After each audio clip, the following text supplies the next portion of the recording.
Welcome back to Jeff Outdoors. I'm here and I thought I would do a quick history on this plot of ground. So if you're new here, I have been here on this property my entire life, 45 years this year. I am located in northeast Ohio in the Amish country area. And I watched this barn be built when I was about 5 or 6 years old back in 1980. Well, about five years old back in 1983. And this used to all be some standing timber back here, which you can see we took those down, and some came down in a storm that actually fell on the garden area. Pardon me. So what I'd like to do here is talk about some gardening practices. I make maple syrup in the spring and other things related to anything I am doing outdoors. So wanted to do a brief history on this. So this used to be about a quarter the size. Not even. It used to be about here over, and it was a little round patch all the way down to the back of the barn, and it used to be all tiger lilies.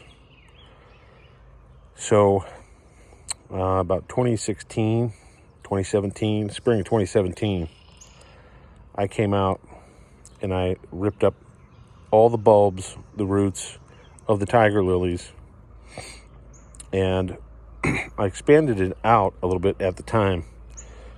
Just probably, if the tiger lilies were here, I expanded it out to about here, the length of the barn. And I had tried to plant some beets in here. It was all bare ground. I didn't really know what I was doing. So year after year, with the mostly clay and rocky soil, I had to amend this, and I have been amending it since really the fall of 2017, really. And since then, I have expanded it out maybe about 2.5 feet from the edge of the barn. And this expanse here is about 12 feet. And this would be about 25 feet long. So it's about 12 by 25. This has all been completely amended. You can see this little section here is all my strawberries.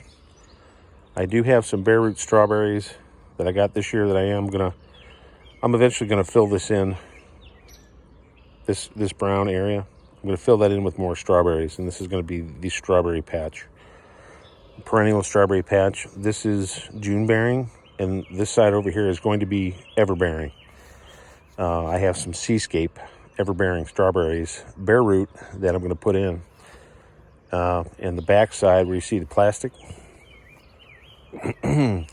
this is going to be essentially for tomato and corn. So I grow a little bit of corn. It's just for the house. And I grow our tomatoes for tomato sauce. This year, I am going to try to kind of cram things in a bit. I know that's probably not the best idea, but I'm going to do that. But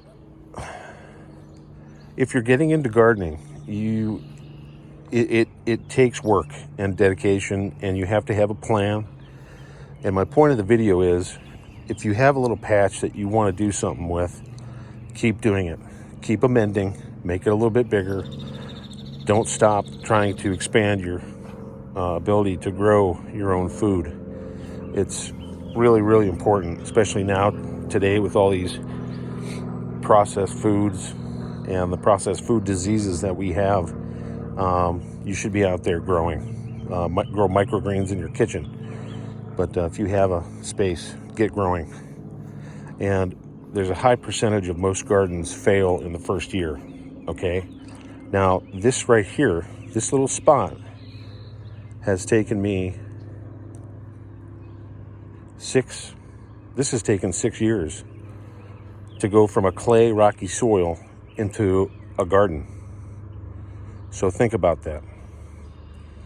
There's a lot of people who are going to be behind if they're now just jumping into this with the way the world's going. You know, you need to get on it.